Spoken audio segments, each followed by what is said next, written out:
Je vais vous expliquer aujourd'hui comment faire et comment pratiquer Kapalabhati. Kapalabhati, ce n'est pas un pranayama, c'est une technique de nettoyage, c'est un kriya et c'est un moyen qui va agir autant au niveau de vos poumons bien sûr, puisque il s'agit d'une respiration particulière, mais aussi pour tout le corps et même pour le mental. Kapalabhati, vous allez poser une main sur le ventre pour sentir déjà tout simplement quand vous respirez normalement, entre guillemets, qu'est-ce qui se passe. Si vous laissez votre ventre se détendre à l'inspire, vous allez sentir qu'il avance légèrement.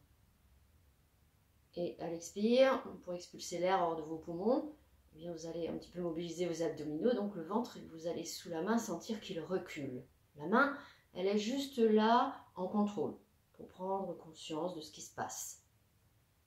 En respiration au quotidien, l'inspire se fait en détendant le ventre avance. L'expire se fait parce que votre ventre se serre, la main recule. Kapalabhati se fait sur ce principe-là, sauf qu'on va changer de rythme.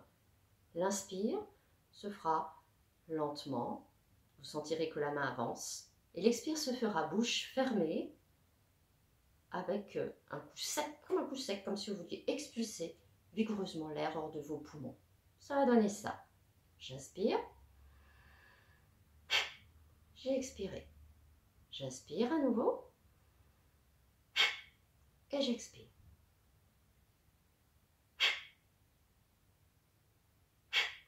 Ça, c'est Kapalabhati. Alors, il faut d'abord s'exercer à sentir ce qui se passe, à le faire lentement.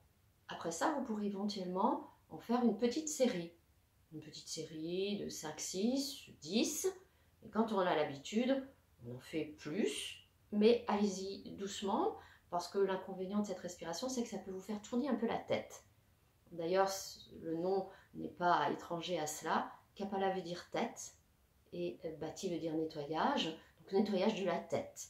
Donc faites attention, n'en faites pas trop et surtout pas trop vite, de façon à ne pas provoquer des vertiges. Et lorsque vous en avez fait une petite série, commencez par 5, 6, allez jusqu'à 10. Terminez par un temps où vous êtes poumon plein, où vous maintenez un tout petit peu, c'est une suspension de souffle, c'est pas un concours d'apnée, où vous terminez simplement par un temps poumon plein, vous maintenez un petit peu, c'est agréable, ça doit rester agréable, et ensuite, quand vous avez besoin d'expirer, vous expirez tranquillement. Donc voilà une première pratique.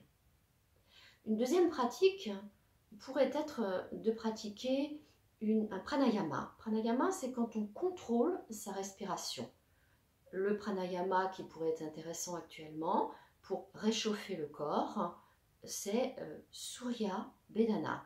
Surya, c'est le soleil.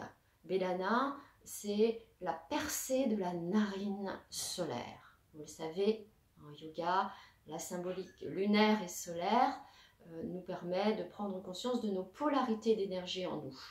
Ces polarités d'énergie passent par prise de conscience d'un prana lunaire qui va rentrer par la narine gauche, d'un prana solaire qui va rentrer par la narine droite. Et la percée de la narine droite va se faire ainsi. Il va falloir boucher votre narine gauche pour inspirer uniquement avec votre narine droite et expirer ensuite en bouchant la narine droite pour expirer par la narine gauche. Donc que ça, inspire narine droite, expire narine gauche. Donc j'inspire par la narine droite, je bouche ma narine gauche. Je peux marquer un petit temps poumon plein, le temps de changer, je bouche ma narine droite et là je vais expirer par la narine gauche. Vous faites quelques cycles de ce pranayama et puis vous sentirez qu'il y a une certaine chaleur qui va s'installer dans votre corps. La troisième possibilité qui nous a été donnée par les yogis, c'est pour bien retrouver le courage en nous et pour nous donner ce souffle, retrouver notre souffle à nous, eh bien c'est Shitali. Alors chez Thalie, c'est rigolo parce qu'on va tirer la langue, mais tout le monde ne peut pas le faire. Donc si c'est possible pour vous, vous allez placer votre langue en ouvrant la bouche comme un tuyau, comme ça. Pour inspirer là, et quand vous avez inspiré comme ça, vous refermez votre bouche et vous expirez tranquillement par les 2 narines. Donc inspire.